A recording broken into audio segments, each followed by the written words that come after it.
La délocalisation est un changement d'implantation géographique des activités d'une entreprise dans un pays développé vers un pays en développement. Les avantages sur les coûts, comme la réduction des coûts de transport, sont les principales causes de la délocalisation. Par exemple, Salomon a fermé ses sites de production français et réalise presque 100% de ses chaussures de ski en Roumanie afin de diminuer les coûts de fabrication, mais il garde les mêmes prix de vente.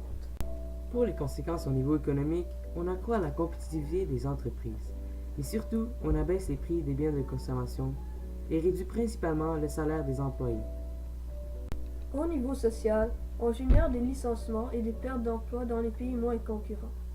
Par exemple, lorsqu'un constructeur automobile comme Nissan se délocalise, on supprime des emplois, mais aussi des milliers d'emplois chez les fournisseurs de cette entreprise.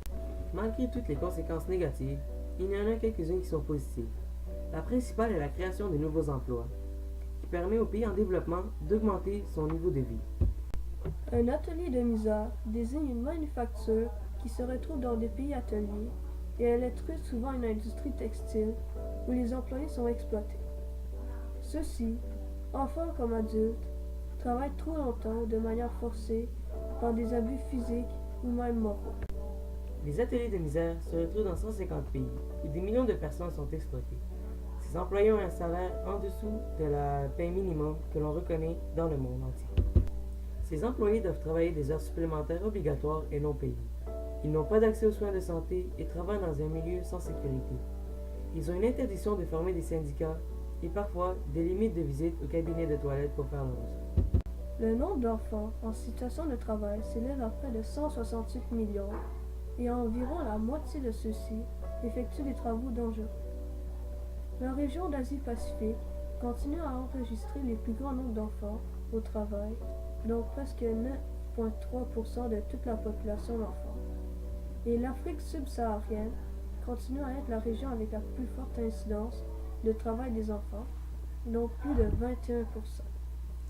C'est dans le secteur de l'agriculture qu'on retrouve le plus grand nombre d'enfants astreints au travail, environ 98 millions d'enfants, ou 59% d'enfants dans la population mondiale des enfants qui travaillent.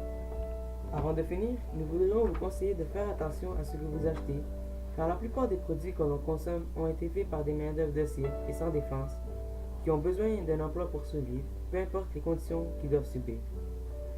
Je vous dis d'être responsable et vérifier les produits que vous achetez, même si ceux-ci ont une marque comme Adidas et Nike, car c'est les principales multinationales qui exploitent les gens à bas prix pour avoir la concurrence et faire le plus de profit possible pour être en tête. J'espère que ceci vous a permis de comprendre la misère que plusieurs gens vivent dans les pays en développement pour pouvoir survivre et subvenir aux besoins de leur famille. Maintenant, vous devriez commettre quelques gestes qui vont leur permettre de les aider dans leur cause. Et merci de nous avoir entendus et écoutés. Il serait essentiel de faire connaître la prochaine phrase qui apparaîtra à votre écran et de la faire connaître au monde entier.